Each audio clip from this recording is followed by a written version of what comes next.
naman na parang isang eksena. Screenshot ng usapan na kasay pa sa sistema. Ikaw yung poster sa kwarto kong mag-isa. First idol na pinili kong paniwalaan talaga.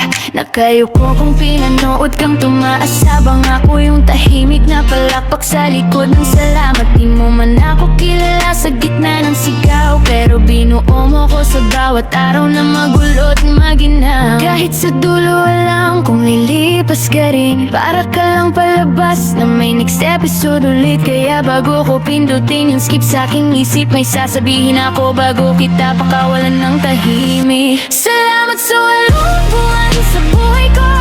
Kahit sandali lang ikaw ang mundo.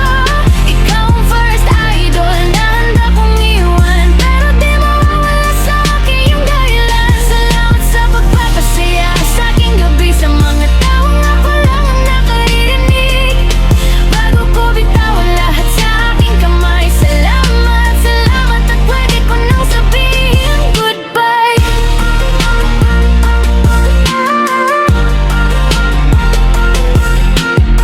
Yo, una kitang nakita, simpleng clip lang sa feed, pero biglang nagbago yung kulay ng aking week. Nagising sa umaga, ikaw agad din nahanap, parang gamot sa utak na palaging sabog at sabat. Binilang ko yung araw na di ka nag-update, parang iniwan sa read yung puso kong late. Nasanay na sa presensya mong malayo, pero ramdam kaya ngayon ang hirap tanggapin na kailangan ng maglumang alaman. Hindi kita bagari, alam ko naman ako lang tong fan na natutong kumapit ng ipit. Kaya bago ko burahin tong playlist na ikaw, gusto kong isulat to ng malinaw. Salamat sa walong buwan sa buhay ko.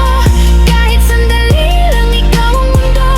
Ikaw ang first idol na handa kong iwan, pero di mawawala sa akin yung dahilan. Salamat sa pagpapasaya sa aking gabi, sa mga tawang ako lang ang nakarinig bago ko bitawan lahat sa aking kamay. Salamat, salamat at pwede ko nang sabihin goodbye.